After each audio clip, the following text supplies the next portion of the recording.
Our family used to have a game called Stormy Seas. It didn't have a board where you rolled the dice and moved your piece around like Monopoly or Clue. It's more interactive, like pickup sticks or Jenga. That you had a wooden base that was painted blue like the ocean, and then you took the tall mast of the ship and put it in the base. And then the surface of the boat was hanging around the mast by two strings, so it would swing and sway, move and tilt. It was a balancing game. And you were given different pieces, different shapes and sizes, different weights. There were cannonballs, treasure chests, gold bars, water jugs, and wooden barrels. And when it was your turn, you had to add a piece to the boat. So when you chose the piece, the hope was everything would remain balanced and you would remain in the game. So when it was your turn, you would study every inch of that boat, trying to figure out where to add the piece and which piece to add. So when you reached out to put it down, your hand would shake just a little bit. But inevitably, there was that moment when you would put something down on the boat and everything fell apart. And even if we have never played that game, we instinctively know what that is like, particularly when it comes to the peace of God in our lives or throughout this world. Because God's peace is rather fragile. It can feel as if we are standing on shaky ground. And when Paul reached out to write the church in Philippi, he was standing on pretty shaky ground. Everything had fallen apart. The authorities had arrested him. He was thrown into jail.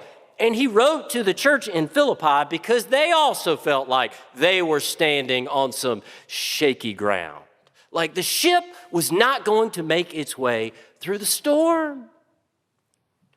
So when Paul writes this church, he prays that love would overflow within them. Because when we listen for the love of God, when we make a commitment to the love of neighbor, it leads us to what is most good in this life. But it is not always easy.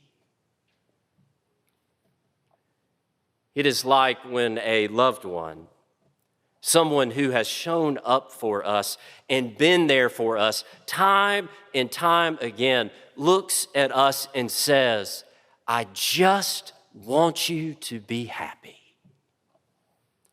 Well, as it turns out, they mean more than just happy. They want us to be fulfilled. They want us to feel conviction. They want us to have passion in our lives. They want us to feel purpose and meaning. They want us to love and to be loved. But all of those things, every single one of them, requires serious commitment, sacrifice, and patience. Which means There will be days when it seems like everything is hanging in the balance, that we are standing on shaky ground, or that everything on the boat is going to fall apart.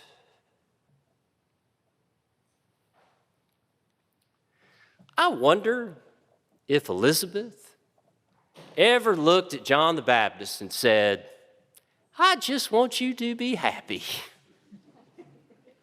And I wonder if John fully realized what that could mean. Because as John pursued the peace of God, it was not always peaceful.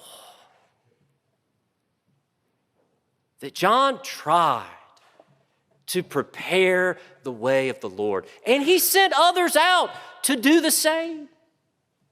But like Paul, John was arrested.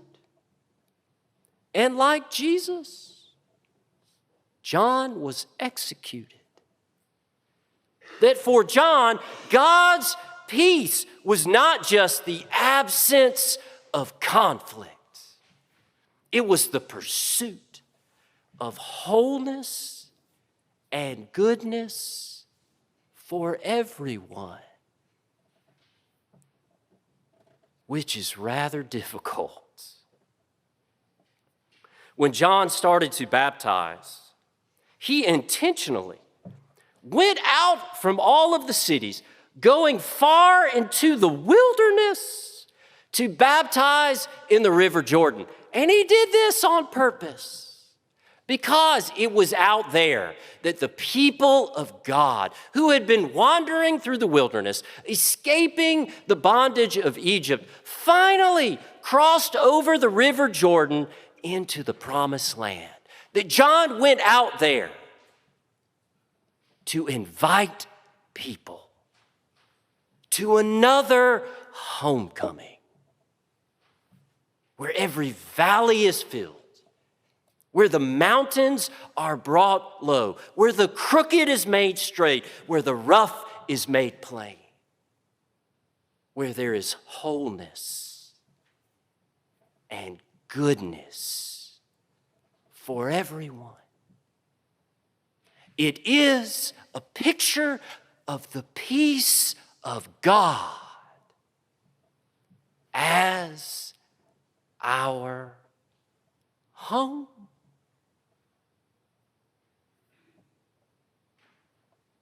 And all of this got John into serious trouble with Rome, which is quite interesting, because when you look back on this day and age, looking at this history in a moment, this period of time, the primary message was Pax Romana, the peace of Rome. But this peace did not pursue wholeness and goodness for everyone. And when John or Jesus pointed this out, they got into serious trouble. In the artwork on the back of the bulletin, entitled Berakah, it is created by Hannah Garrity, and she depicts this moment where Zechariah is holding John the Baptist shortly after he is born. And it looks rather peaceful. But when Zechariah first heard the word that Elizabeth was pregnant, he was terrified. He was completely overwhelmed. But then, after John was born, holding John in his arms, he could speak again. He realized that John's life was part of something bigger, part of the peace of God and how we all fit together. The title of the painting, Berakah, means blessing. that Zechariah tried to bless John's life for him to go forth, preparing a way for the Lord. And as we try to prepare the way of peace, it is not always easy. In fact, it is not like finding a brand new shiny penny on the sidewalk. It's more like discovering the old, worn-out, scuffed-up penny where we have trouble even reading the date on it. That it is, as Brian Doyle writes, maybe if we celebrate grace under duress, rather than the illusion of total victory, we will be less surprised and more prepared when illness and evil lurch into our lives, as they always will. And maybe we will be braver and better people if we know we cannot obliterate such things, but only wield oceans of humor and patience and creativity against them. That in this world,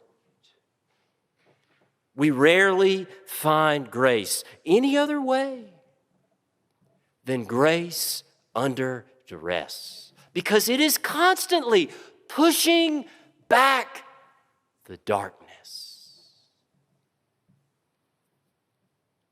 And if we know what to look for and how to celebrate it, we'll be better prepared to find it. Where do we find peace under duress? It is the student standing with a classmate out on the playground during recess because there is a bully that has been relentless. And it is changing the way we think and talk about others. Or resisting laughter at a joke which is at the expense of another group of people. It's seeking ways to protect children, women, and the vulnerable from abuse. It's taking opportunities to put others before ourselves. It's creating access for those with different abilities. It's teaching children and young people about peace so they know what to look for. And it is rebuilding relationships and choosing forgiveness, even when it is hard to do so. And it is always hard to do so. That peace is rarely perfect, but we find it working around us for wholeness and goodness in people's lives. That there will be days when everything feels like it is hanging in the balance, that we are standing on shaky ground, where it seems as if everything's going to fall off the boat, that the open seas can be terrifying. Hanging on the wall of my bathroom growing up was a framed, cross-stitched prayer. It was rather short, so every morning when I was brushing my teeth, I would read it. And at the time, I didn't think anything of it. But like all good liturgy, it ends up showing up years later. It was a line from the old Breton fisherman's prayer. "O God, be good to me. The sea is so wide. and my boat is so small that there will be days when the sea feels so wide and our boat feels so small. But we can continue to look for the peace of God, even if it is under duress, because God's peace continues to be at work, and we can choose to participate in it. Amen.